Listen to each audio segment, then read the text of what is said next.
You're listening to the Assembly Call IU podcast and postgame show, the place where Indiana fans across the globe hang out online after every IU basketball game. Join us for our live broadcasts on Thursday nights and immediately following every IU game at our website, assemblycall.com. That's assemblycall.com.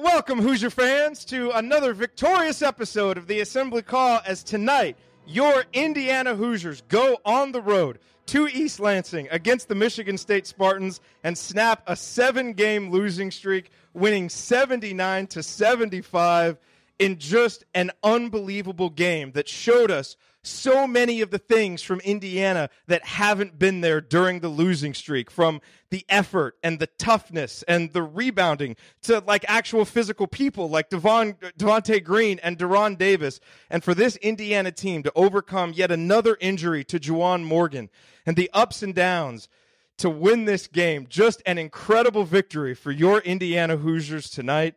Amazing that of the 8 games in this stretch, the toughest one of all was always going to be the one at Michigan State, and it's the only one of the 8 that Indiana wins. But tonight, we are talking about the one that they won, and we are excited to be here with you. I am your host, Jerod Morris. I'm here with Ryan Phillips and the coach, Brian Tonsoni. Andy Bottoms is not with us tonight, but I know wherever he is, he sure wishes he was.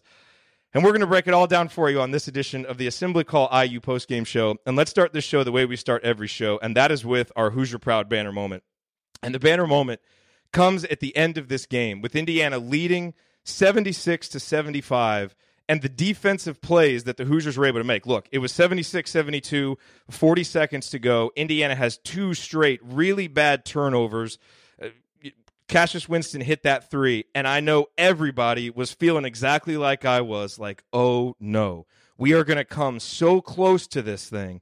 But then the Hoosiers did what they haven't been able to do during the streak, which is be mentally tough and make plays. And yes, Cassius Winston missed a couple of shots, but Justin Smith stepping up, kind of forcing him to stop early on that floater, a great play. The block that he made, coming from the help side, the block that he made, an unbelievable play. And then for Deron Davis to get the rebounds and step up and knock in the free throws, to hit 3 of 4 free throws, to make it a 4-possession game to where Michigan State has the ball with 3 seconds left and there's nothing they can do.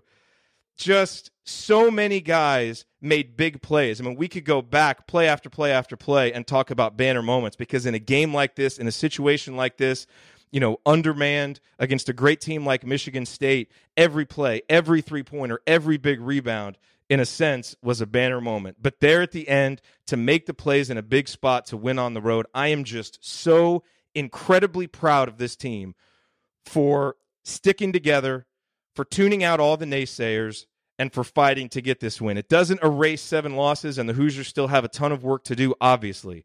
But, man, it feels good to be a Hoosier tonight, and it's been a while since we've been able to say that. And I'm just so proud of these guys for what they pulled off tonight.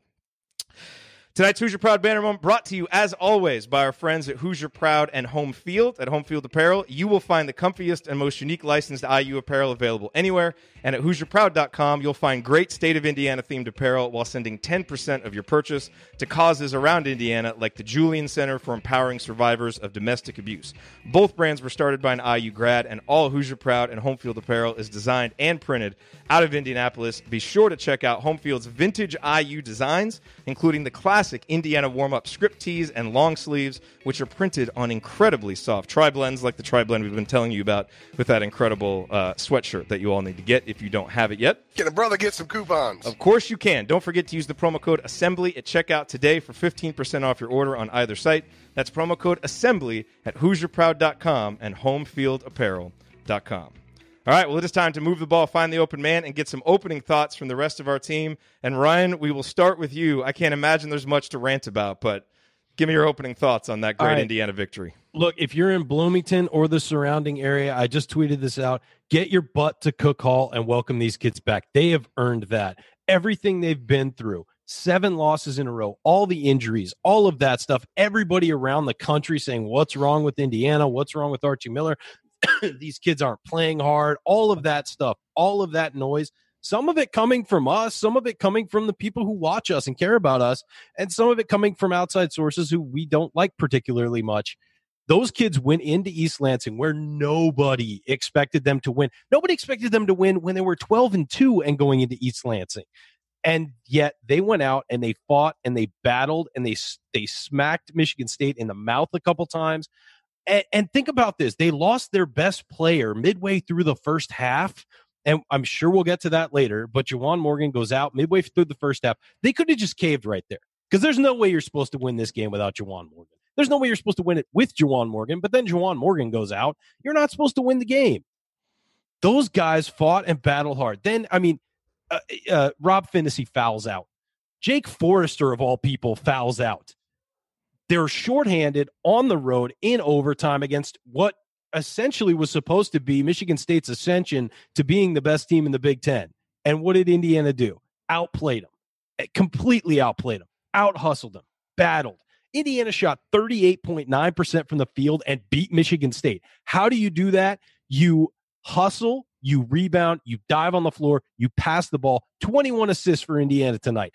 When was the last time that happened? 21 assists on 28 made field goals. Again, when was the last time that happened? Michigan State, way bigger, way more athletic, 14 block shots, and you shoot 38% while Michigan State shoots 45%. How do you beat them? You out-hustle them, you outwork them. And you beat them from the free throw line. Clearly, all the things that Indiana does well. Also, 10 of 20 from 3. Again, clearly all the things Indiana does well. Is this, out rebounding Michigan freaking State 48-40. I mean, 20 offensive rebounds for Indiana. All of these things that Indiana hasn't been doing, they did. Something clicked tonight, and those kids played their hearts out. They absolutely gave every single ounce. Every guy who stepped on the floor, there was not a single guy who stepped on the floor, and I thought, he's not playing hard, he's not hustling, get him to the bench. Everybody. There were stretches where guys didn't play particularly well, of course, because that's just this team. But they still stuck with it, and they still fought. And they had their letdown period a little bit in the first half where they had a lead and they didn't score, but Michigan State wasn't scoring.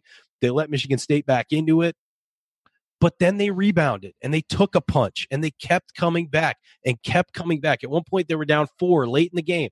They kept coming back. And this is the kind of team we saw early in the season where they get down late and would not get discouraged and continue to fight and continue to fight. And by the way, kudos to Archie Miller, who we've been hard on lately, and kudos to that coaching staff. They kept this team up when they could have sunk a million times in this game. They fought. And what they did was they did to Michigan State what other teams have done to Indiana. They continually put pressure on them, and Michigan State started taking bad shots, and Michigan State started fumbling the ball around, and Michigan State started doing silly things. They turned Michigan State over 10 times. They, again, forced them into some bad shots, and they just kept coming. Again, you shoot 38.9% at Michigan State while they shoot 45%, and you go out and win the game. That's because you had more heart than the other team. That's it. And that's all we've been asking for this team for so long. So again, if you're in Bloomington, I don't care what you think about the record or whether this team's going anywhere. They have earned it for this win. Get out to Cook Hall and meet that bus as it shows up. Absolutely. Coach, it is Tonsoni time. What's on your mind after this one? I told you all don't quit about a week and a half ago. Mic drop. I'm done. No, man, it's a long season, and sometimes you get in a funk. But wow, it was an exciting game, and I'm going to share a little bit. I signed into this meeting a little early as a coach and a teacher. I'm always 15 minutes early to something, and so I got to witness Jerod watching the last few minutes, and my TV was ahead by 7 seconds, so I did not cheer, did not do anything out of respect for our host, but it was quite the entertaining thing. Chat Mob, you should be proud of the energy that our host expends before the show as well as on the show. Seriously, what a great win for the program, for the players, number one, for the coaching staff, number two, to grind out a win. As was mentioned earlier by both of you, adverse times with injuries, and it's just a much needed win. And sometimes things like this can just open stuff up. But, I was going to say kudos to the bench. But but then we had people enter the injured fray today. So just an all-around good time. And I'll say it starts with defense. And then in my defense of Archie, there were some adjustments. I saw some staggered screens for Romeo. I saw a foul on late. They ran the staggered screens, and I'll talk about that later, what you do if someone jumps that cut. Al made a nice read and got to the foul line because of that. So I think there were some new things that were tried offensively. I thought timeouts were used wisely by Coach today to settle the team down and get into some sets to get the ball back into the low post when needed. Just an excellent time for a win. I think from a bracketology purpose, this puts us back in the map because now we have a signature win that's not going away on the road. As long as we don't fumble away and lose, put 3 or 4 games together, and that'll start looking okay again. Just a lot of relief for our fans, for the people who put all the time in, and you as a coaching staff and players really put a lot into a season, and there's no one that wanted to win better than those men that wore the candy stripes. So, one thing that I want to talk about here right off the top is I think when a lot of people talk about this game, they're going to talk about Indiana winning this game without Juwan Morgan. And what I want to say right now is that Indiana won this game because of Juwan Morgan, because we have come on this show a couple of times and we have talked about how Juwan hasn't quite done enough early in games to assert himself and to step up when his team really needed him. And he absolutely did that tonight. You want to know why Indiana was so great on the boards tonight? Juwan Morgan led the way. Some of the offensive rebounds he had in the first half are some of the best rebounds that he's had since he's been a Hoosier. Go all the way back to the very start of the game. What's the biggest issue this team has had? Getting off to bad starts and getting in big holes early. It was 7-2 early, and it kind of felt like Michigan State was getting ready to go on one of those. And what happened immediately after that? Juwan Morgan gets it, takes it, scores. Then the next possession down, or a couple possessions after that, he hits a 3. That put Indiana up 11-9. So Juwan Morgan wasn't able to be there in the second half. He wasn't able to be there in overtime to help this team finish the game, but he was there in a big way to help them start it. And if you're going to go into the Breslin Center against Michigan State, a team that has incredible spurt ability, that can really get out and dominate teams, no one's come within 16 points of them at home, you've got to get off to a good start, and your leaders have to set the tone. Kudos to Juwan Morgan for doing it. Look, we all hope, last year, you'll recall the Michigan State game, he got hurt in the first half, went out, it looked really bad. He was back the next game and led us to victory over Maryland. I have no information on his shoulder. We're going to have to find out what it was. It looked bad, but this guy is a warrior, and we know that he will play if possible. But he picked up his teammates early. His teammates picked him up after he went out. But Juwan Morgan gets a lot of credit for this win, Ryan, because what he did early in the game set a tone that his teammates were then able to carry on. No, I agree. And he was all over the offensive glass early, particularly. And Indiana ended up with 20 offensive rebounds against Michigan State. Again, Michigan State does not give up offensive rebounds like that. And they usually are the ones grabbing them. I mean, not only do you usually get out rebounded by Michigan State, there are games where they out offensive rebound the other team's regular defensive rebounds. I mean, it's insane. And that's just what they do. And that's what they've always done under Tom Izzo. And tonight, Juwan Morgan, I mean, you heard Jay Billis say, he's like, he is so good, and you can't just put a body on him. You've got to keep the body on him because he's just so athletic, go after the ball and get it. And when you saw a guy like Jake Forrester get in there, and he was in the mix, even if he didn't grab an offensive rebound, he grabbed one, I think. He was in there in the mix battling for them. Romeo Langford, 3 offensive rebounds. Justin Smith, 5 offensive rebounds. I mean, they were pests. And they really, you could tell they were annoying guys like Nick Ward just because it wasn't as easy as they thought it would be. And this game was tough for them. And I mean, I've seen Michigan State play a lot this year. I have never seen them this frustrated in a game. And they were frustrated because Indiana just kept coming and coming and coming. And by the way, we have talked, I would say, negatively about Devonte Green a lot. I want to mention something. The thing about Devonte that makes him frustrating at times, and I think I'm underselling that right there, is the fact that he'll take any shot anytime, but that also leads to him being fearless, and he was fearless tonight. Those 3 threes he hit were monumentally huge, all of them. And all of them, he had to be fearless every time he took that shot. So kudos to him for stepping up and proving a lot of people wrong tonight when they said he's done. He was the better point guard tonight over Rob Finney. And again, we've said Finney's kind of in a funk now. He might be hurt, by the way. He might have gotten hurt last game. It's certainly possible. And then Devonte, he got his leg hurt. He clearly was limping, came back in overtime and played well. Look, and these guys also were battling injuries. Al hurt his finger. It dislocated his finger clearly. Garl popped it back in on the bench. and it was still hurt. So I think he might have mispopped it back in because then they ran back to the locker room. Yeah.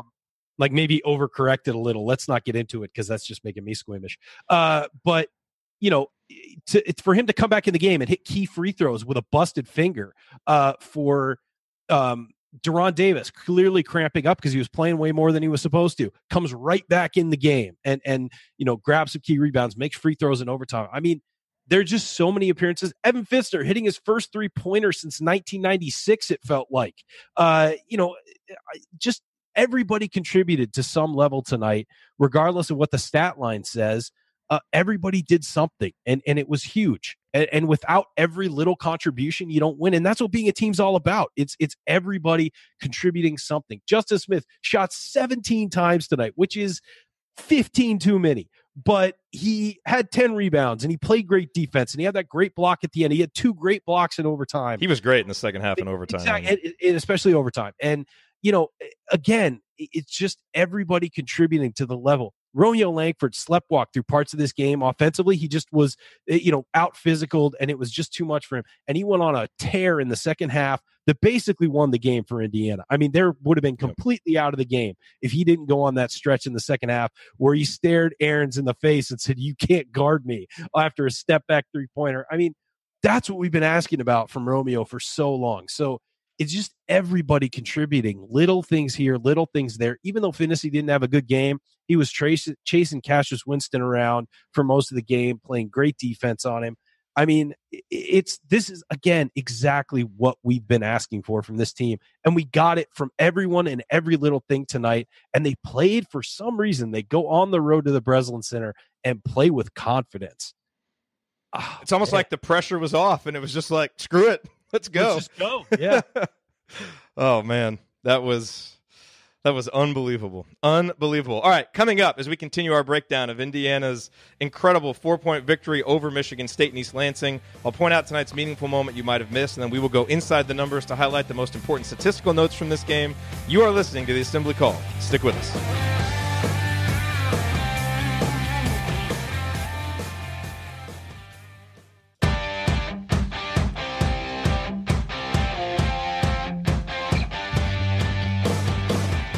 You're listening to the Assembly Call IU postgame show. I'm Jerod Morris here with the coach Brian Tonsoni and Ryan Phillips, and we are breaking down Indiana's 79-75 victory over Michigan State tonight in East Lansing. It's time for tonight's meaningful moment that you might have missed. And look, I think this is a time to talk about the three-point shooting here real quick because, I think a lot of people remember the 4 3-pointers that Indiana hit in a row late in the game. I believe that was between the under 8-minute timeout and the under 4-minute timeout. We outscored them, came back 4 threes. I think Romeo hit one, Devonte might have hit 2, and Durham hit one, I think. And those were huge. And look, Indiana was going to have to make 3-pointers to win this game. Michigan State has lost 3 games this season. In each of those 3 games, their opponents made at least 10 3-pointers. When you looked at that as a formula for victory and applied it to Indiana, who was on pace to be the worst 3-point shooting team in Big Ten history coming into this game, things didn't look good. But guys shot with confidence. And look, maybe it was a little bit of law of averages just coming in our favor. Who cares? But the 3-pointers that I want to point out are the ones that happened earlier in the game that have been the ones that we haven't had. Because what has plagued this team during the losing streak, it's been offensive droughts. And it's been other teams going on a 5 or 7-point run. We can't score, and now it becomes a 9-point run, 11, 14, and all of a sudden you're like, good God, this got out of hand quickly. Well, there were plenty of opportunities for that to happen. Michigan State went on a 7-0 run in the first half to go up 18-13. Devonte Green drains a 3 out of a timeout to just settle things down. Then a little bit later, it was 27-21. Again, looks like Michigan State's going to push up, to a double-digit lead before halftime. Al Durham hits one from the corner, 27-24, settled things down. 38-33 in the second half as Michigan State goes on a little run again. Fitzner hits a 3, again, to settle things down. So sometimes, you hit threes when you're ahead that really push the lead out and they're big, help you go on a run. But at other times, you just have to make a dang shot to stop the other team. And Indiana hasn't been able to do that. And I don't think these shots that we made tonight are a whole lot different than the shots we've been getting in other games. We just weren't making them. And tonight, the guys stepped up with confidence and made them in key situations. And so, so much focus will be on overtime and the end of the game. but some of those plays early that prevented Michigan State from turning a 7-point run into a 13-point run were absolutely huge, Ryan. And, kudos to the guys for finally being able to step up and make those. Yeah, and again, we talked about this on the radio show about like what is the problem, and for each guy, I think it's different. But I think the big key is confidence. You have to be able to step into a three and not question whether or not you're going to make it. If you're shooting it, and that's the one thing about Devonte Green, I just feel like he never questions whether or not it's going in. To him, they're all going in, and that's not necessarily great all the time. But if you are going to step into a 3-pointer, you have to shoot it with confidence, and I think that's the key for this team, and confidence with everything. So you're not constantly questioning what is going on in the game, what you have to do, where I should be standing, where I should, if I'm going to shoot, do I need to be on the elbow? Do I need to be in the corner? Do I need to be up top? Just play the game and do what you know you can do. And by the way, some of these guys can shoot it, and we saw it earlier in the year. Evan Fitzner can shoot it. We have evidence that he can shoot it. And on the one he hit, he hesitated. And it's kind of great that he hesitated, because then it went in. It's like, oh, yeah, I can do this. And a couple of the other guys, I mean, we've seen Al shoot it with confidence over the Big Ten play. When Devonte's in there, he always shoots with confidence, whether it goes in or not. And it's just about these guys feeling like, hey, you know what? We are good basketball players. Maybe what these people are saying, what we're hearing, all the noise around us, maybe they're wrong and we're right. I think it's just a matter of, and I know it seems simple to be like, well, it's confidence. Sometimes it is that simple. It really is. And when you lose 7 games in a row and things aren't going right and things aren't fun, you question everything about yourself. And these guys have clearly been questioning that. These guys are good basketball players. They need to become a good team, though, and they need to all be able to pick each other up when things are going poorly, and find each other on the floor when things are going wrong, and be able to work together to work out of this slump. And tonight they did, and that's why they won. Is they all worked together to get out of this. And I think it would be easy to look at this and be like, okay, wow, you're 1 for your last 8. Whoop-de-doo. Now you got to go do it again. But, Coach, I really feel like a game like this can be a complete season changer, because now Archie's going to be able to point back and say, guys, look, when you play hard, when you play together, when you get the 50-50 balls, because that's the other thing Indiana did tonight, is the 50-50 balls, they went after him and they got him relentlessly. He can point to that and say, when you do this, when you trust me and trust each other, we can win at the Breslin Center without, with Juwan Morgan not even playing in the second half. Like, I really feel like that can be a real season changer for these guys, and I don't think it's overstating it to say that. Well, you're absolutely right, because this team was feeling sorry for itself in several stretches of these losses. And they would start out well, and then something bad would happen, and then they would hang their head and not play with the intensity, and those runs that you were talking about happen. When you have some guys that can come off the bench, that gives you a little bit of boost. But, yes, now Archie's going to say, when you quit feeling sorry for yourself and toughen up, this is what you can do. Do not take steps backwards now. You've had a horrible 7-game run where things didn't work out well. We didn't play well. We didn't coach well. We didn't handle adversity. That's over with now, and we know we can win anywhere. And so you're absolutely right. He will be coming back to that over and over again, and there will be games where Indiana slips again and segments of play where they slip again, because that's just bound to happen. But shooting is very, very important, and that's where I think Devonte actually helps us more than his point guard play. I think he was good tonight because he was an offensive threat, which was missing for so long. And that one segment, he had a bad turnover. Romeo was slice cutting down the lane, was wide open, and he threw the ball over his head, and it got tipped for a steal. At the 4:50 mark, he comes back next possession and drains a 3. And that kind of unconscious play is good. He's always got to clean up that point guard play. And actually, I thought when Finney was at the point, I graded every segment, offense and defense. I thought Finney's segments were better offensively than Green's as a point guard. I think Green, by far, was the better scorer tonight, and I've always thought he might be a better 2 guard than a lead guard. Well, and they played them together a lot tonight, yes, too, with Green playing off the ball. And, Ryan, that is such a great point, because now if you could put both of those guys and an L or a Romeo, now the spacing becomes a little better because you don't have 2 non-shooters on the floor. And you also saw a little bit better Justin Smith in the second half, catching and going hard. So now if teams are going to play off, they're going to pay a little bit. So that's an adjustment that was made. I thought that, although he was 50-50 at times and he missed some some shots and still has to get better. His ball handling on drives has to get way better. But that action of driving, now when you have 4 or 5 threats on the floor, now it becomes a little bit harder, and all of a sudden the points were going in and the shots were going in. And so that's, why did it take, you can be upset with the coaching staff and the players for taking 7 games to try to figure it out. But what a beautiful place to figure it out at the Breslin Center. No kidding. Good. No, I mean, this is one of the best wins of any team in college basketball this year right now, going in there and getting a win. So let's talk numbers. And Ryan, you listed a bunch of the numbers in your, opening statement. So I don't want to rehash too many of those, but I will tell you 2 numbers I want to hit. One, to piggyback on what you guys just said. Guess who was first on this team in plus minus tonight? Devonte Green at plus 10. And I know there's going to be a lot of focus on those 2 bad plays he had at the end, but for all the reasons you guys stated, he was so important. 11 points, 5 rebounds, 5 assists. Did have the 4 turnovers, but on balance was such a huge part of this win. The biggest number, and the reason why Indiana won this game, and we've got to spend the rest of the segment talking about this guy, Deron Davis played 25 minutes tonight. 25 minutes. Now, there is not a chance that they anticipated him playing that many minutes, that they wanted him playing that many minutes, and we're going to have to see.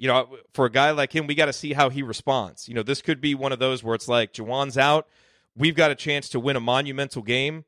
We've got to throw, whatever minutes expectations we had just out the window. We got to try and win this game. And he was an absolute battler in there. At one point it looked like he kind of hurt himself again, but he stayed out there, not in shape, but 12 points, 6 boards, 4 assists. I mean, his passing is the thing that people just don't realize. And, there were people that were questioning, because we would say on here, man, not having Deron has really been a big impact. And people are like, oh, what? He played 10, 12 minutes a game. Tonight, obviously everybody who watched the game tonight understands how impactful he is. But especially for this particular team and the way they play, he's huge. And Ryan, tonight, we saw all the things that make him such a great player and that make him so valuable to this team. And I tip my cap to him for going out there for 25 minutes battling and staying effective the entire time. He was really good tonight. So because this game went so late, I have to tell the chat mob, I apologize. I have dinner plans, and I did not expect the game to go this late. So I kind of have to get out of here after this segment. But Deron Davis gets my game ball, and there's no question about it for me because of how he battled. I mean, let's just award it now because he's getting mine too. Yeah, that dude mine too. Yeah, that dude went to war tonight. Like, he literally did. He was dragging that foot through the trenches tonight, and 12 points, as you said, 6 rebounds, 4 assists, 1 block. He was 4 of 8 from the field. A couple of those he kind of had to shoot, and he was off balance on the, he was trying to get fouled on a few of them and didn't get the calls because he's playing against Michigan State's big men at home. I mean, that's, or on the road, Michigan State's big men work. And 3 for 4 at the line with the game on the line too. Yeah. Man. 4 or 6 free throws for a guy who's not a great free throw shooter.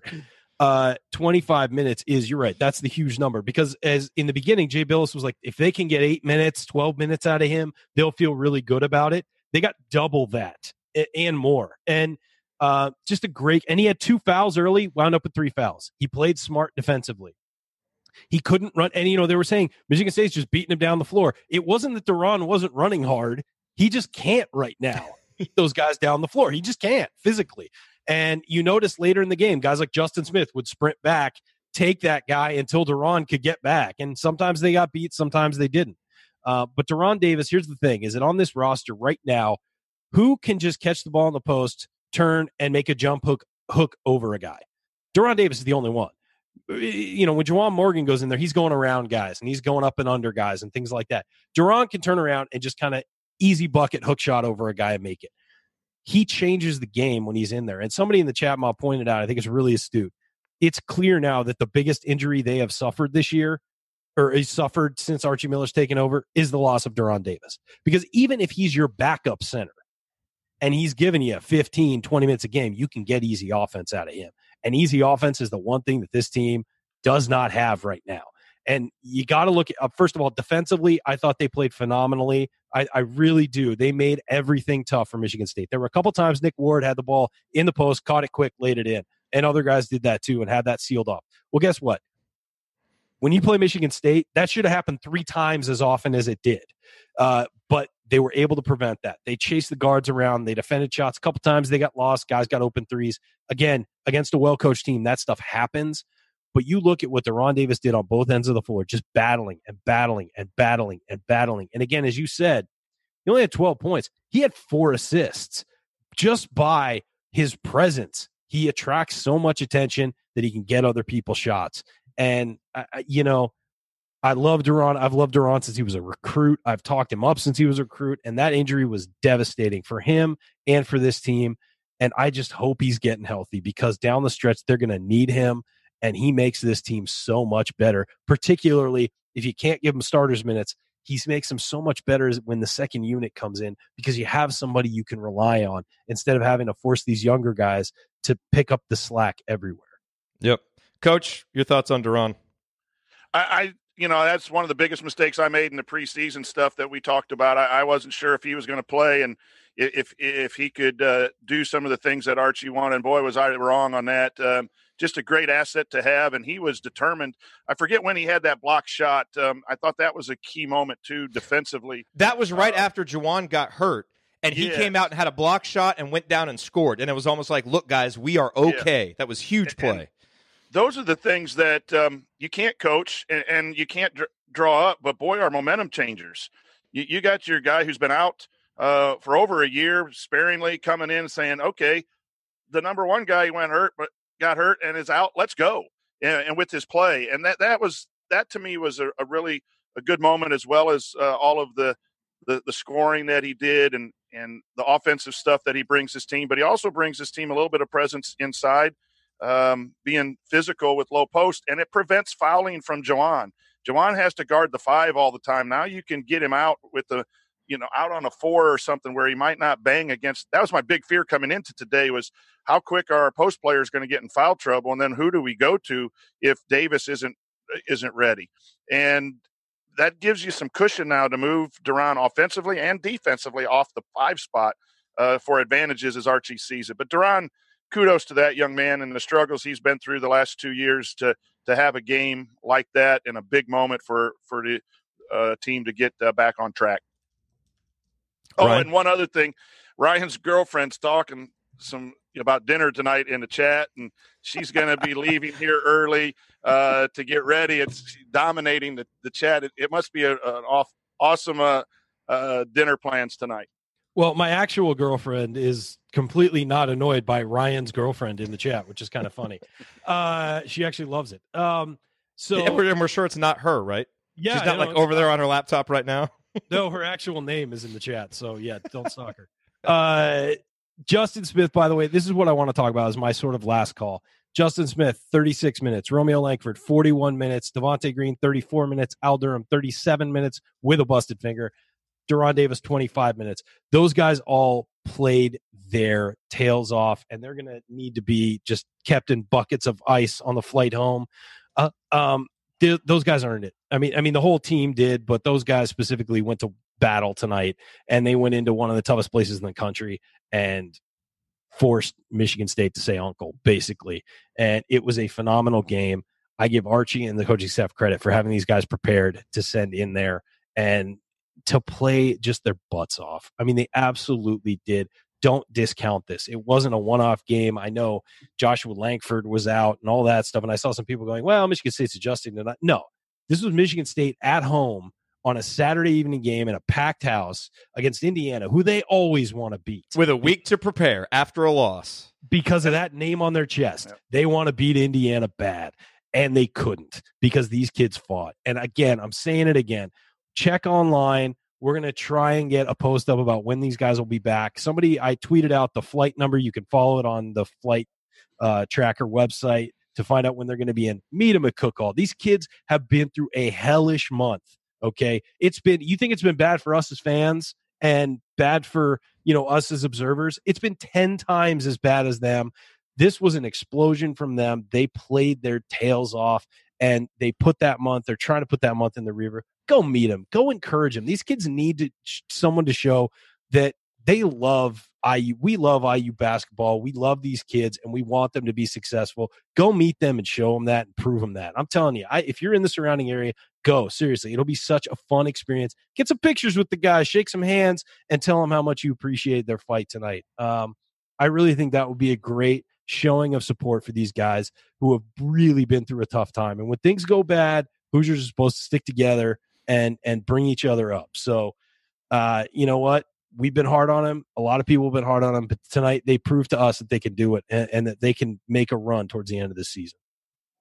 Any final thoughts, or was that it? Is that all you got? I think that was it, man. I think that was it. These guys, they earned our respect tonight, and they earned they earned our admiration with what they did tonight. Because again, very few teams could have gone in and won in that building tonight, and they did it. So good, kudos to them. They earned every bit of the admiration we're going to show them tonight. They did. All right, I got to get out of here, folks. Thank you. All right, coming up on the Assembly Call, we continue our breakdown of Indiana's thrilling victory over Michigan State. Coach and I will talk more about Romeo, talk more about Justin and Al, and every other storyline from this game. That is next here on the Assembly Call. Stick with us.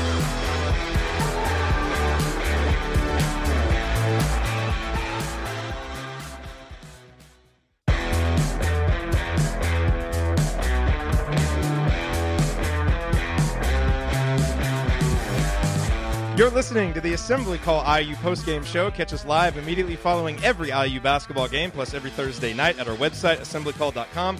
And while you're there, make sure that you sign up for our free IU Hoops email newsletter. Over 6,000 of your fellow IU Hoops fans are subscribed. It will make you a smarter and more well-informed IU basketball fan. I'm Jerod Morris. I'm here with the coach, Brian Tonsoni. Ryan had to step off for the night. The overtime meant that he had some plans he had to get to, so he will not be with us. But, Coach, we are so excited that you're able to be here with us for this game to kind of talk us through this. I want to spend some time here. We just spent a lot of time talking about Durham and Devonte, and, I mean, they were such huge parts of Indiana's bench scoring. It's amazing how when you go on the road in the Big Ten, having an actual junior class makes a difference. It's felt like Indiana's played, with, one senior in Juwan Morgan and Zach McRoberts, who's been hobbled in a grad transfer, who's never been in Big Ten arenas. And other than that, a bunch of freshmen and sophomores. Now you got two guys in Devonte Green and Deron Davis who they haven't had, it's been a very up and down 2 years for them, but they've been in these arenas. They're closer to being men, they're grown men. Just having those guys out there makes a big difference. And so, I mean, that's something as you look at reasons for why Indiana's been struggling, that's not all of it. Maybe it's not the biggest reason, but it's an important part of it.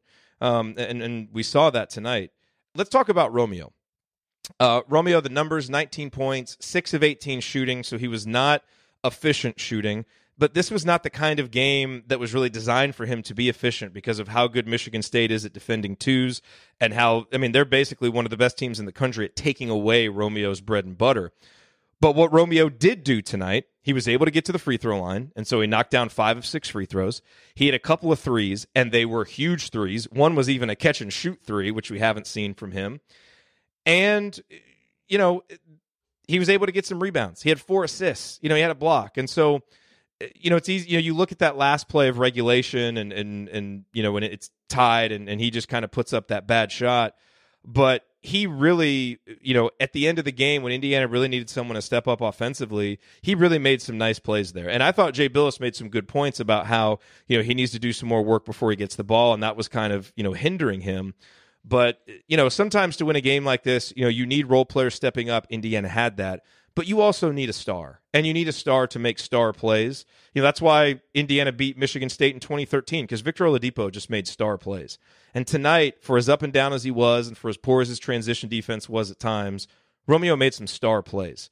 And this was, I think this is a game where he probably grew up a little bit, too, to be able to fight in a physical environment like this for him. So, not a perfect game by any means, but I thought Romeo really did some big things, especially late, that allowed Indiana to have a chance to win this game, and they did.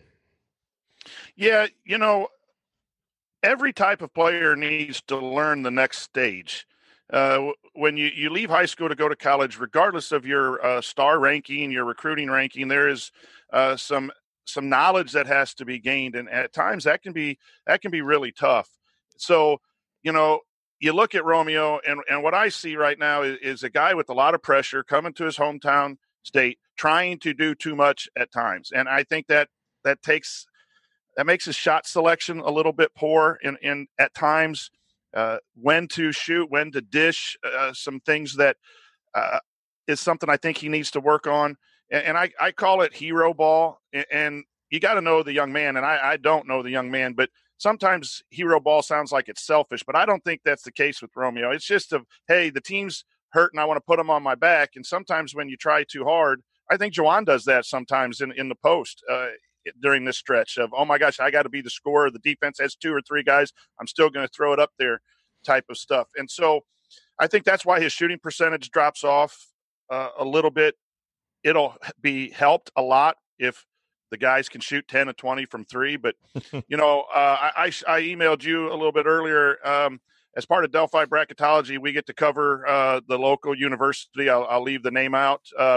But the local university won a game where they shot really poorly from 2 against the same Michigan State team, but they came on and hit almost 50% from 3, including some bench threes. It was Purdue, for those of you who don't know your Indiana geography. Okay, I don't like saying that name. But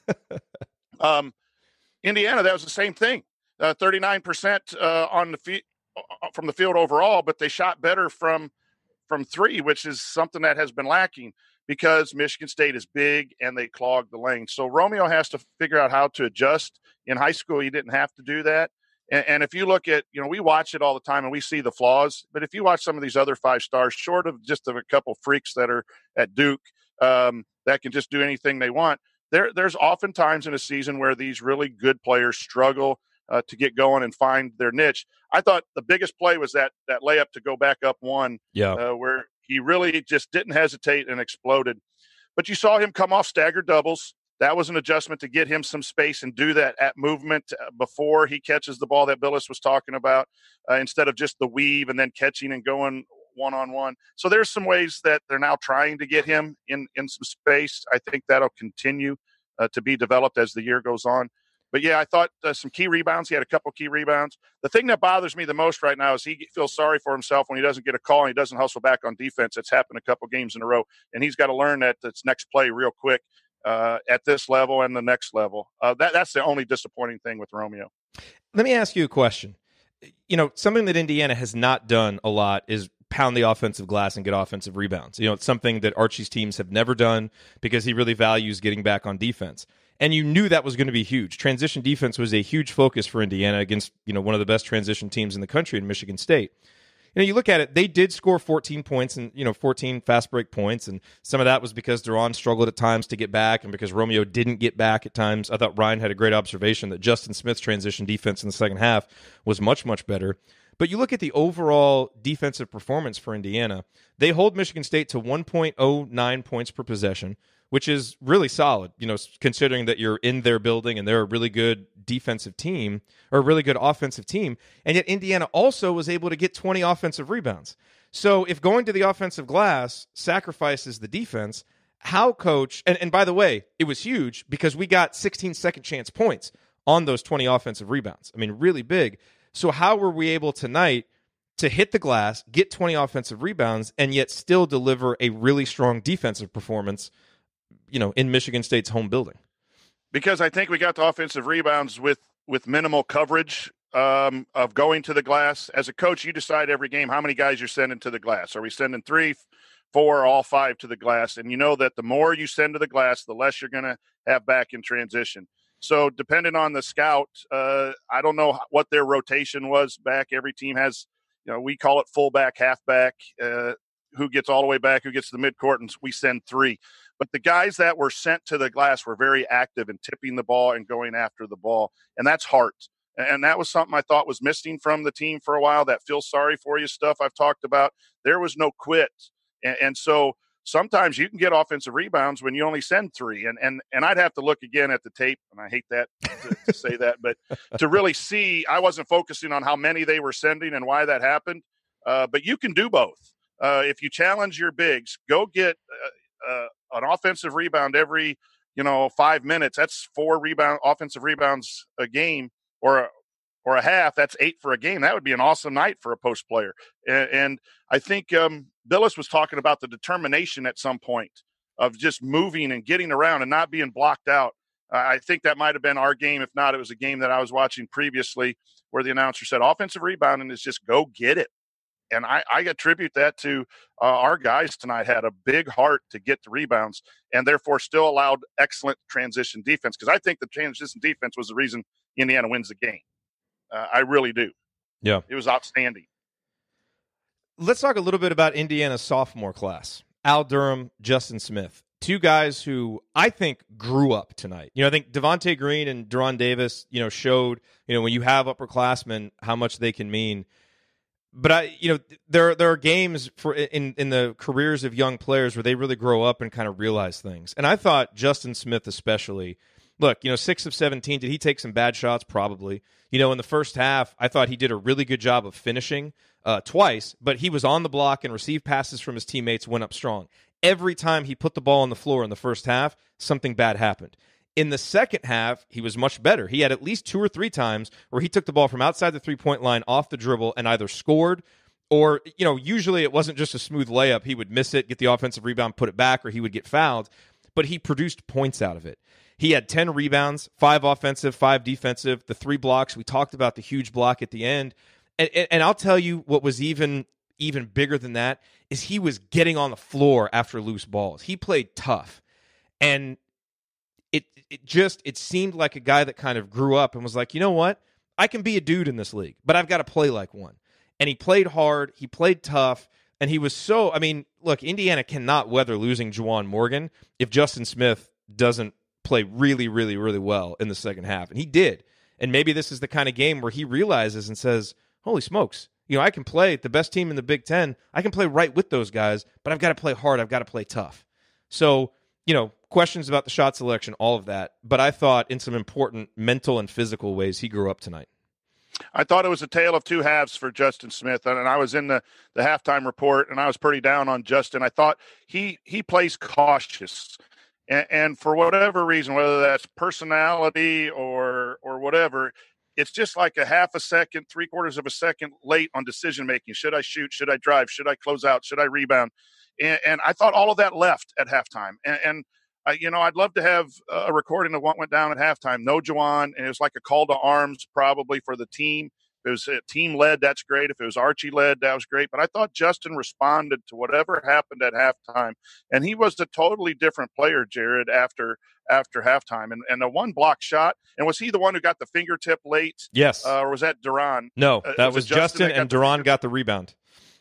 Got the rebound late. And I just thought it was two different types of players. I thought he was overhelping, and then it's not always his fault when he's the guy closing out on a shooter. It might have been someone else's fault, but it sure looks bad when like 4 or 5 times the open guy is the guy that you're running out on.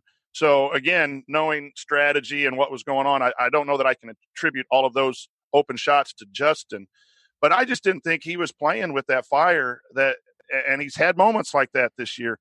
Boy, the second half was great, and I think you saw it offensively. He was a decision maker, and in the game of basketball, you need to be a decision maker. You can't be cautious, because if you're cautious, you're just a number out there and a body out there. You're not an effective player. You're not helping your teammates. Today, he helped himself. Today, he helped the team on the jersey, Indiana, and he helped his teammates with his effort and spirited play, and kudos to that young man to bounce back inside a game.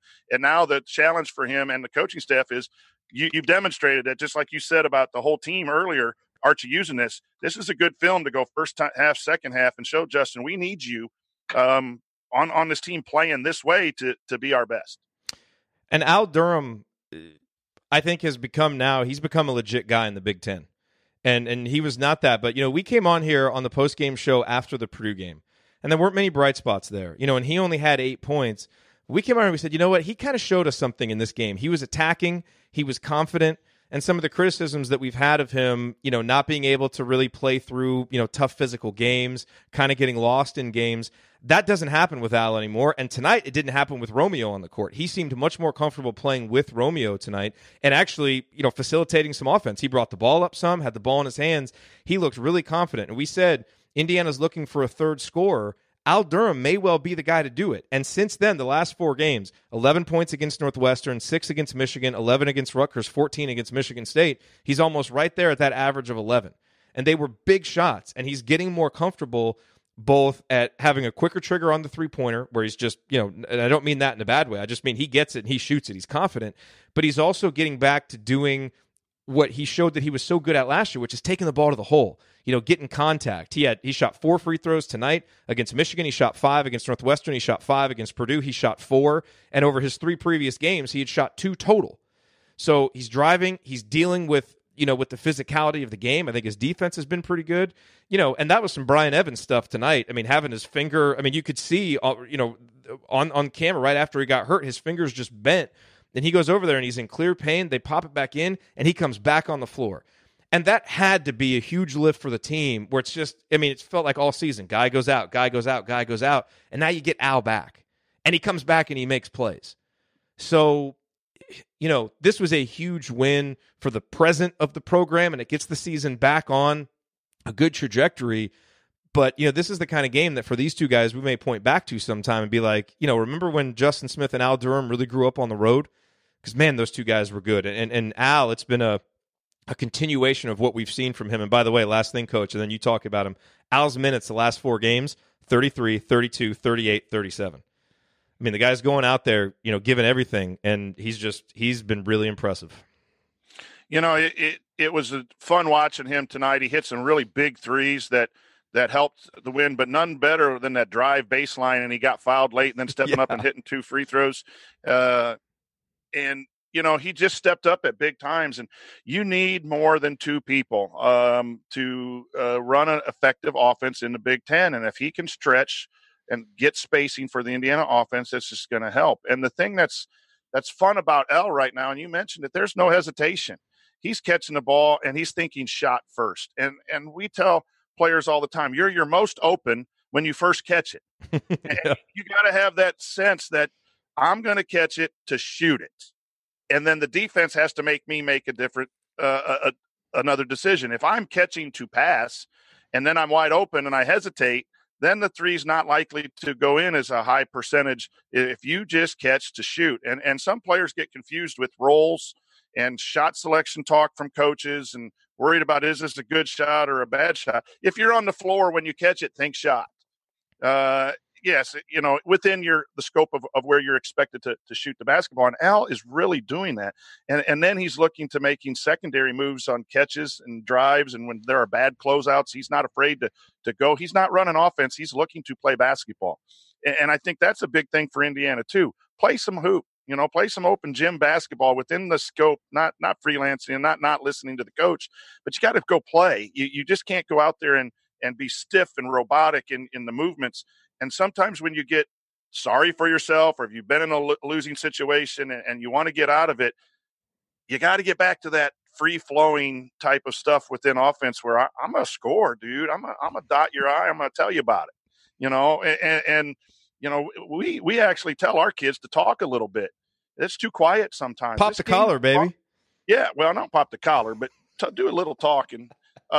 This game is meant to be fun. And there was one moment, I forget, someone took a charge or someone was down on the ground. Justin Smith took a charge. First one in forever.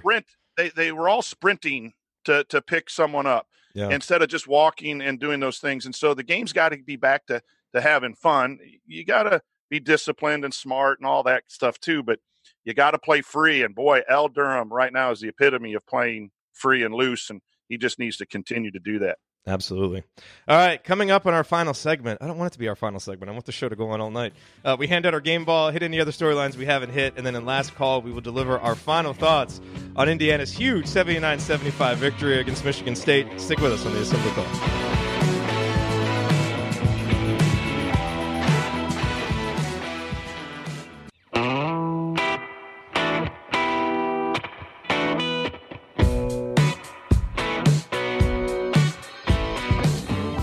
You are listening to the Assembly Call IU postgame show. I'm Jerod Morris here with the coach Brian Tonsoni, and we are wrapping up our breakdown of Indiana's big victory over Michigan State. Coach, this is the time when we usually hand out our game balls. We already did that. It was unanimous for Deron Davis. So what I want to do for this segment is I want to highlight something, and you kind of alluded to this in the last segment, which is how you need more guys, right? Well, tonight, Indiana had 5 players in double figures. Green with 11, Davis 12, Justin 13, Al 14, Romeo with 19. But here's the thing, is every single player who played tonight contributed to the victory. Evan Fitzner was -1 in his 8 minutes, but that three-pointer that he hit was huge. And he had a really nice steal. He made a couple of plays. Demezy Anderson played 5 minutes, didn't really register anything in the box score, but Indiana was +3 when he was out there. And I know, the limitations of plus minus and all that, but the reason why I'm using that is because, You played Demezy Anderson for 5 minutes, and if he has some defensive breakdowns, that could be part of Michigan State going on a run. And he didn't. He was out there and didn't make that many mistakes, wasn't able to hit, the shot that he took, but still did some things. Clifton Moore played for like 2 seconds, but he at least batted a rebound out of bounds, so Michigan State couldn't get an easy offensive rebound and put it in. Jake Forrester got in there and I thought really played well in his 8 minutes. And I'll tell you the thing that impressed me about Jake Forrester is he got in there and he had 2 straight possessions where he missed layups. I mean, he missed bunnies. He just kind of like short-armed it. It was a look of a guy who hasn't played many minutes and isn't quite comfortable. He got another opportunity like 2 plays later, and he was like, screw this, I'm just going to dunk it. And that was a really athletic play. I mean, he jumped off 2 feet and covered some ground and dunked it. That was a man's bucket there for the freshman. And so, and we talked about the contributions of all the other guys. You're going to go on the road and win a game like this. You can't have any weak links, and you've got to have positive production from everybody who plays. And that's why I am so proud of this team tonight. I mean, everybody, when their number was called, they came out and they played well. And it was so great to see, because typically it's 2 or 3 guys playing well, another guy struggling, or, this guy had a terrible, and none of that tonight. From the top down, and I'm talking about from the coaches to the last guy that came in off the bench to the guys on the bench, cheering and keeping the enthusiasm up. This was a total team victory. So in a sense, you could give the game ball to everybody. We're giving it to Durham because of his impact and how he played, and I'm fully on board with that. But this is one where you just want to hand out a game ball to everybody because it was a total team victory. And it also goes to explain a little bit, and I know people get tired of us trying to explain the loss. When you don't have your full squad, and someone might say, well, you didn't have your full squad today and you won a game. Why didn't you win a game earlier? Well, inside a game is a little different. You had a couple juniors back and you had a little bit of a flow there. So, but yes, everyone contributed. I thought Jake, Jake might get a secondary game ball because for his astute fouling of Ward. Jake got in. He fouled out in 8 minutes. He got 5 fouls and put Ward to the free throw line, and the dude was 1 for 8 or something like that, and really was the reason we were able to stay in. So maybe he knows something that we don't know is, I'm going to go in and put this dude at the free throw line. That's outstanding play there by the freshman. By the way, you want to know the greatest stat of the entire season? Indiana is 4th in the country in free throw defense. We're holding opponents to 62.6% free throw shooting. As bad as our free throw shooting has been, the opponents is better, and we will take it. We will absolutely take it. So that was huge. No kidding. That was great. No, I thought, Jake's an energy guy, and once he learns how to position himself defensively and do some things offensively, it always worries me when those post players get the pass to reverse the ball at the top of the offense. And you could tell too, players were telling Jake where he had to go when he was out there, when to step out. So that's some of the reason why he doesn't play a lot of minutes. And that's okay, because some of the guys you recruit are development guys. And Jake and Demezy were probably meant to be development guys in the big picture who have been forced to maybe to play some time. Happy for Fitzner. I know we're all tough on him that he hasn't turned out to be quite the player that everyone expected, but he's sticking with it. He's all team. He Instagrammed out something about the team, and then he comes out and he hits a big 3. And I thought there was a nice defensive play by him on a post feed where he got a steal in the second half. That those things go unnoticed. So you're absolutely right. The bench is what we were missing, and you just have a flow that when you didn't have your guys at the beginning of the streak, and you're playing quality opponents on the road.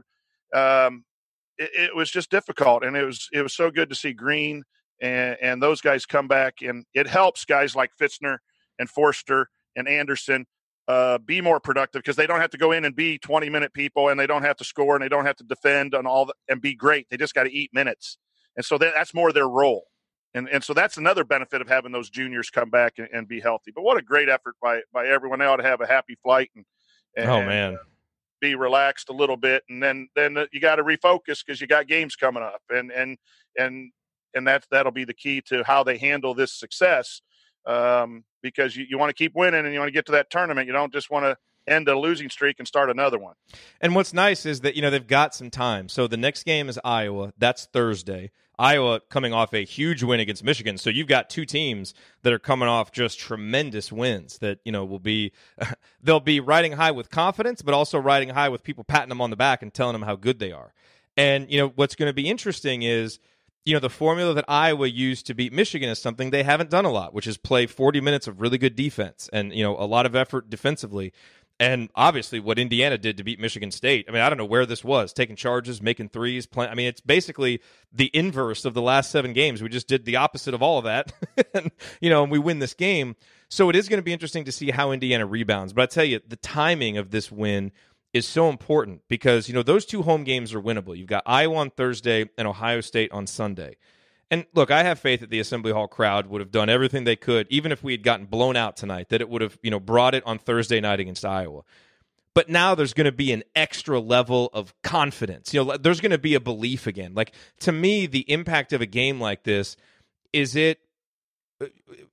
and really, it could only be a game like this at Michigan State, where it's, the stakes are so high and the win is so big, is so much of the trust that was eroded. It doesn't get rebuilt because trust has to be rebuilt over time.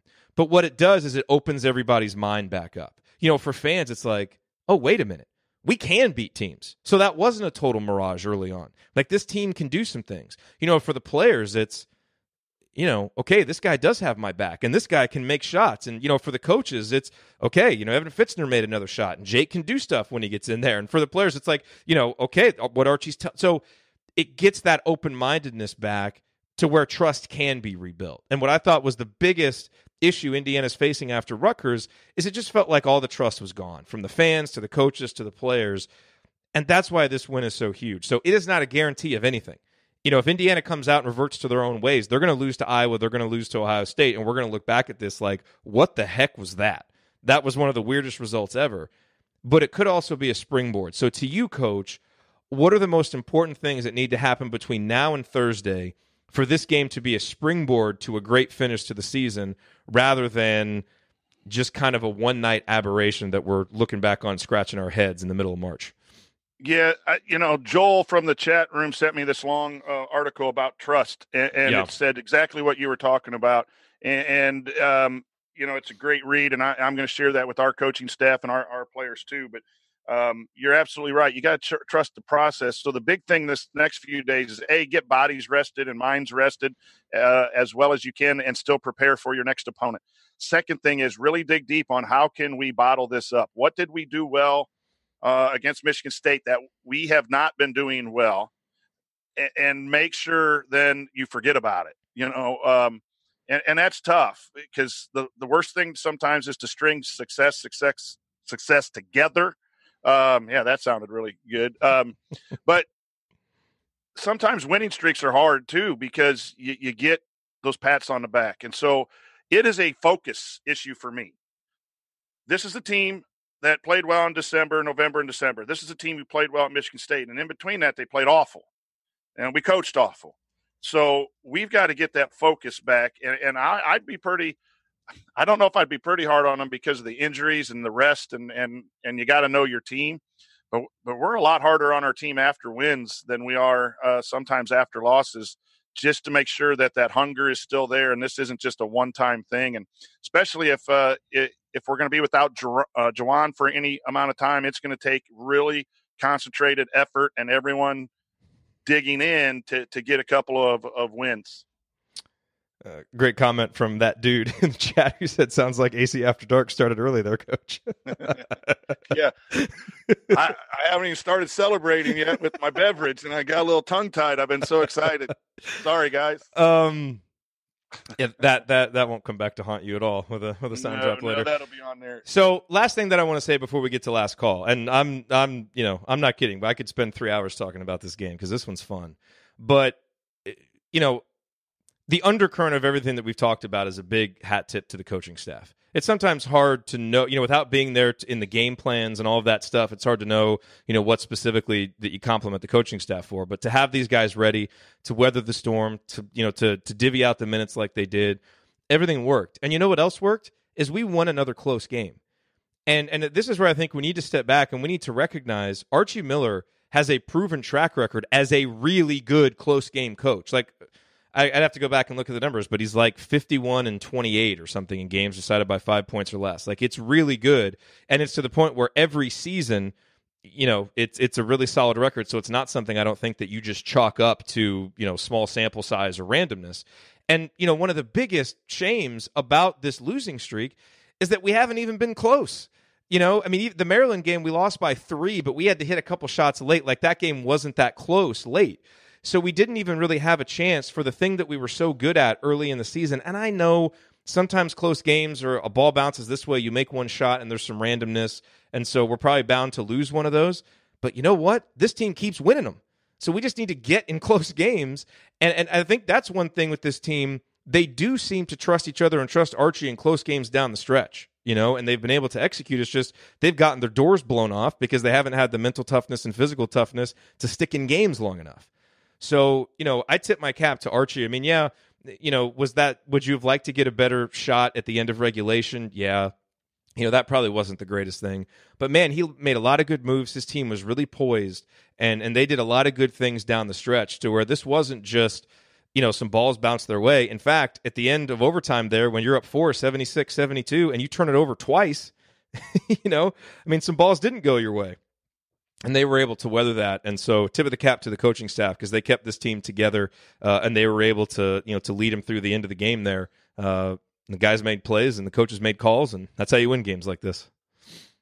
Yeah, and one thing I'd like to share with the listeners, there are good and bad players, and there are good and bad coaches, but I've never met a player or coach who really truly doesn't want to win. Sometimes the effort or the focus or the preparation isn't what should be done, and players and coaches have to be held accountable. But there's no doubt that this team still has the desire to win. And despite, some articles that come out about locker room issues and all kinds of stuff like that, no one really knows what's going on except those guys in that locker room for the most part. And just kudos to them of eliminating the noise, focusing in on what needed to be done, and finding a way to get it done in a very, very tough environment. And there's just nothing better than breaking you wish you never had a losing streak, but there's nothing better once you have one than breaking it. And then hopefully stringing some together and winning 7 out of 9 or something like that to get into the postseason on a high note. That would be the great outlook and the hope for all of us in Hoosier land. And a game like this could be a cork that just unleashes all that energy in a positive direction. But these guys want to win. And when we talk about softness and toughness, they know that too. And players know that, and players got to play outside of their personality sometimes. Some of the best players I had to really get angry at, so they would get mad and play angry because they were too nice. And they didn't mean to. That's just how they were as people. So keep fighting for these guys. Keep rooting for Indiana. There's a reason people come to chat rooms and social media. You like the team. You like the program. Don't quit. That's right. Okay, last thing before we get to last call. You talk about how you're on a losing streak. There's nothing better than breaking that losing streak. The only thing better is breaking that losing streak on the road against a number 3 team to where you have one of the best wins in the country. So I want to ask you from a bracketology perspective. Indiana now 13-9. Obviously, they're going to have to win some more games. But they've now got this win on the road against Michigan State. Obviously the other impressive wins. So as you kind of project forward, now that this win is actually on the resume, what's the win total Indiana needs to get to where you would feel comfortable saying, okay, if they post that win number, they're getting in? It's hard to guarantee because other teams have opportunities as well. Yeah. If Indiana's in the 18-19 range and they pick up a couple more quad 1 wins and Butler plays better so that some of these games become quad 1 wins, they have a chance. Butler won today and was at 54 in the net. If the net comes out tomorrow and Butler's the 49, Indiana has 4 quad 1 wins. And you're talking about there are 4 seeds and 5 seeds that have 4. Heck, Auburn has 0 right now, and they're ranked. So those are hard to look away. Texas is in many brackets across the country right now, and they're 12-9 because they have 4 of these quad 1 wins. So to say a number of actual wins, it really depends. You can't lose some bad ones because right now Indiana has nothing in the column 3 or column 4 that would constitute bad losses. And committees have put in teams like Vanderbilt in the past at 19 and 15 and honored their no bad losses. And so that's what you got to hang your hat on. You beat Iowa. That's a quad 1 win at home. Ohio State will be a quad 2 win at home because they're in the 30s. I think 19, 20 is always the magic number. But if you're sitting at 19, I don't know what that puts us loss-wise. And you also have time in the tournament, which we haven't ever done very well, but times change. We haven't done well at Michigan State either, and that changed today. So, right. Maybe this will just be the bizarro Big Ten season. I always like that in betting lines, like the Rams have never beat New England in the last 20 years against the spread. Well, this is, Jerod Goff didn't play 20 years ago. So, I always get intrigued by those streaks. But I think Indiana now is in, and they're probably in at a potentially 10 seed line and off the bubble with this win because it's so good. I mean, if Alabama's in with the win against Kentucky at home, and they have 3 bad losses and 7 losses overall, I don't see how Marquette, Louisville, and now Michigan State on the road being huge, how Indiana's not in. Now they just got to protect it. Yep. And win a lot more than they lose from a bracketology perspective. And as soon as I'm done, I'm going to the spreadsheet games that have happened to see what happens. But it's amazing, rank. It's amazing how one win can change your perspective. Because coming into tonight, it was kind of hard to see where the next win would come from. But now you go win the toughest game on your schedule, and all the wins seem possible. So.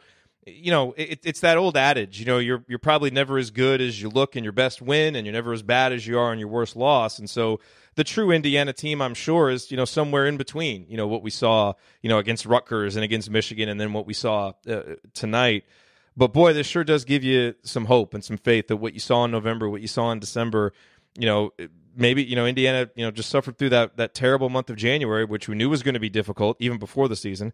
We didn't think it was going to be that difficult, but we knew it was going to be difficult. And we always thought this team was going to hit their stride in February and March. Well, look, the calendar turned. The first game in February is at Michigan State. Indiana just went and won it. So it gives you a lot of hope that they're going to be able to do that down the stretch. And if they learn some important lessons from what they did tonight that was different from what they did before, they're going to have a great chance to do it. And just it got everybody feeling good again, which we all needed. You're listening to the Assembly Call IU postgame show. Remember that because you're an Assembly Call listener, you get 15% off your entire order at HoosierProud.com and HomefieldApparel.com. So if you want officially licensed IU gear, go to HomefieldApparel.com. And if you want one of our Assembly Call logo t-shirts or one of Hoosier Proud's unique Indiana-inspired designs, visit HoosierProud.com on both sites. Use the promo code ASSEMBLY at checkout for 15% off your entire order. All right, Coach, it is time for last call. Your final thoughts on a thrilling, monumental Indiana victory, 79-75 at Michigan State that snapped the 7-game losing streak. Well, thank goodness. Now all of us can get back to reading social media again and reading our favorite articles and not shying away. You texted me today on my way home from practice and asked if I wanted to be on the show, and there's a slight hesitation. Like, oh, man, it's Michigan State, 8 losses in a row. But out of respect for you and Ryan, there's no doubt I took that option. But this just shows what the program can do. We still need to hold the coaches accountable and the players accountable for not having the type of bad play and soft play and maybe a not structured enough offense, all the things that are good criticisms of the staff and the players. And but you got to keep the faith a little bit. There's a reason that we all wear cream and crimson. And we all need to shout and howl at the moon sometimes. And I encourage, people to just be careful how we choose to do that.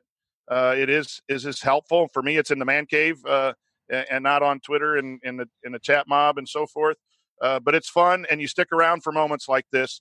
But more than about us fans, it's about the people in the arena that, they fight every day, and it can be a grind. College athletics can be a grind. And when you lose, it's no fun. And so I'm just happy for some individuals on the Indiana basketball team, happy for the whole staff and the whole team that they can enjoy this. And then I tell them, hey, forget it by the time tomorrow pops up, because you got work to do, because we have high expectations. And just winning one game out of 8 or 9 is really not Indiana basketball. And we root for you because we like winning. And it's time to hang banners again. Not maybe this year, obviously, but we got to start getting back to Indiana basketball. And that's more of a challenge to the players also a challenge to the staff to do better.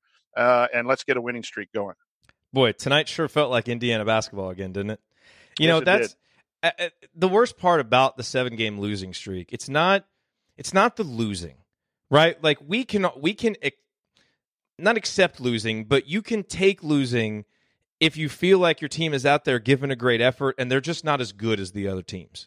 And I think what's been so hard about the 7-game losing streak and what has made some of these games so disappointing to watch is not really being able to feel proud of the team at times, because you just felt like they weren't fighting as much as they could. And, some of that, may be unfair for us to project onto them. And we've talked about all the, the many reasons why this team may have been fighting a crisis of confidence and the issues that they've had, not being able to practice fully, and the chemistry issues, like all of those things. But still, at the end of the day, you go out there for 40 minutes and you present what you're about. And we all just haven't been proud about what Indiana basketball has been about for 7 straight games. Tonight, win or lose, if a couple balls had bounced the wrong way, we would have been able to come on here and be proud about the way Indiana played. Even if they lost, and the loss would have been terrible, and it would have been an 8 straight loss, and that would have meant that the night wasn't a success, but we still could have been proud. But man, to win that game with the way they played and to have it snap the streak, it's awesome. And there's no better feeling to me as a fan than to be proud of the team. Win or lose, to be proud of what you put out there and the way that you represented yourself, the way that you represented your team, the togetherness that you had. And I kind of found myself as the game wore on, and the shadow, the cloud of the 7-game losing streak, it does make you think, okay, we're probably going to find a way to lose this. But you know what? Let's figure out on the postgame show how to not necessarily make this a moral victory, but talk about how we're still proud. And they just went out and won it anyway. And I mean, I just, the way Juwan came out, then losing him, the way Al got hurt, came back, the way guys like Justin Smith and Al Durham and Romeo and everybody picked up for each other, picked up the slack. I am just one proud Indiana fan tonight. And it's the best feeling that you can possibly have as a sports fan, and it's a feeling that I hope to have, every time now that we watch this team play down the stretch, because they've certainly got it in them. And they showed us that tonight. And so if they can continue playing like this, obviously we're going to have many more victorious episodes of the Assembly Call. But more importantly, I hope we have many, many more proud episodes of the Assembly Call, because those are the best ones to do always. All right. That'll do it for us on this week's edition, or on this edition of the Assembly Call IU Postgame Show. If you want to see us do the show live and be part of the live chat, make sure you subscribe to our YouTube channel, youtube.com/Assembly Call. You can also subscribe to our podcast by searching for Assembly Call wherever you listen to podcasts. And don't forget to go to assemblycall.com or text IU to 66866 to join our free email newsletter. Thank you for listening. We'll be back on Monday for Banner Monday, and then Thursday night for the IU Iowa Postgame Show. Until then, keep your elbows in and your eyes on the rim, and go Hoosiers. Thank everybody for coming out. All right, I got to get out of here, folks. Thank you. Thank you for being here and for listening to this episode of the Assembly Call. We appreciate it. And we really do rely on the support of audience members like you to keep our show going and to keep growing. And so we have set up a page on our website at assemblycall.com/support that lists 5 ways that you can support the Assembly Call. And we encourage you to choose whichever method is the easiest and most convenient for you. One of the methods is donating, and so many of you have donated, and we appreciate it so much. On that page, you can choose a monthly recurring donation or an annual recurring donation or just a one-time donation, whatever works for you. And if you don't want to donate, another way to support the show is you can use our affiliate URLs, iutickets.shop or iustore.shop, when you're going to shop for tickets or gear, and we will get paid a small commission when you use those links. But however you support the show, we appreciate it. Thank you. That was awesome. That might be the biggest win, Jerod, that I've never cheered for in my entire life. Because you were trying to stay quiet. I didn't want to ruin it for you, because I knew I was 7 seconds ahead. And oh, man. I'm sitting there biting. I'm trying to lean back out of the camera view. I should have just shut the camera off and muted. I didn't even think about that. But I get so nervous about messing up my settings and all that. That's just a bad habit of mine. You're 15 minutes early and all that stuff. But it ended up being a lot of fun because I was like, oh, we just scored. Jared's going to go nuts. Boom! 5 seconds later, you're going nuts. Oh, that man. was great. That was just awesome.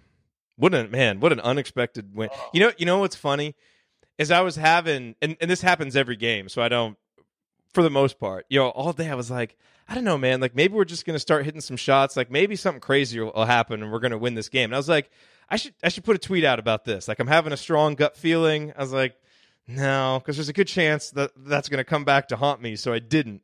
But what I did do is I came on my notes. I like to just write down our record and everything real quick just so I don't mess it up, because sometimes in the heat of the moment when we start the show, I'll forget the final score or something.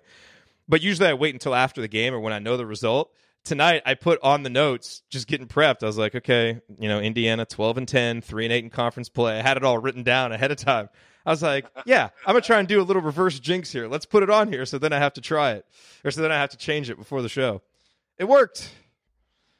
Man, proud of those guys. That was greatness. It was, I do that as well every game. And then you get off to these good starts at Rutgers and, you're like, okay, this is the game. This is the game. Michigan, you didn't feel that way, but yeah. Yeah. And then, you said it well at halftime too, when I stopped taking notes the last 6 minutes of the half after Juwan got hurt. And the start of the second half, I was just kind of in a stunned. I can't believe it happened to our best player even. I mean, we've had 19 million injuries, and now we're going to be 12-10 if we don't pull this one out. How are we going to do it? And they stuck in there. And, it just, fantastic. Also, we need Archie's wife tweeting more. I feel like she hasn't tweeted very much, but she was going nuts. Because I feel like I've been following her for a while, and I haven't noticed all the tweets, but she was going nuts tonight. It was nice to see. Has there been any update about Juwan? I wasn't watching Twitter to see if anything came out of the postgame press conference. I haven't been. Have you seen anything? I haven't seen anything. I haven't either. All right, well. Try not to look at too many things, and then you ask me a question, and I'm a little older than you. I got to be focused. Look at that. Al Durham came on. I can't multitask. Al Durham did a little video chat with Andy Katz. So we got to get to a point where after a big win, we can just have a player on the show. Just give him the Zoom link, hop on the show. That would be incredible. That would be incredible. Man.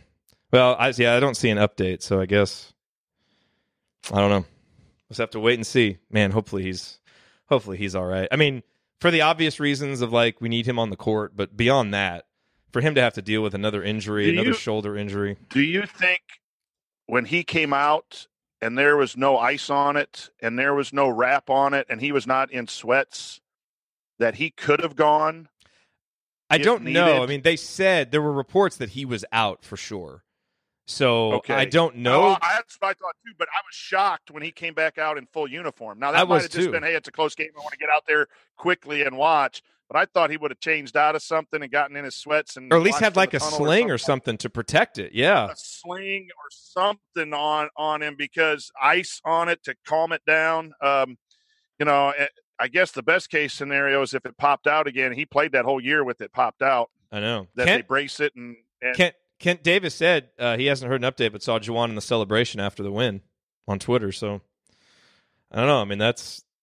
Like I said, last year at the Michigan State game, I thought he was going to be out for a while, and he came back and delivered one of the best performances of his career against Maryland. So that guy is tough, and man. It could be something, too, when you've had that injury before and then it gets the wrong way and it's a stinger or something like that. I'm not a doctor or even close to it, but they were very precautious because of his history of going in and checking it, and they didn't want to bring him back for the second. It's been too quick to try to make a diagnosis, and so they spent some time in there doing range of motion and all that kind of stuff, and we'll have to see, but yeah, that'll be tough to recover from, and that's the tough part too, is if he can't go. But maybe that opens up some things for Romeo and some other players, and it's next man up, and you just got to forge ahead. Got to forge ahead. That's what they did tonight. Coach, thanks for coming on last minute. I appreciate you. Appreciate you being here. Because Ryan would have had to leave early, so this would have been like the IU Kentucky game all over again when I'm just here celebrating by myself. Solo. Yeah. No, I enjoy being a part of this. I can't thank you enough for including me as often as you do. So if I'm available, I have no problem jumping on. Awesome. Well, we appreciate it.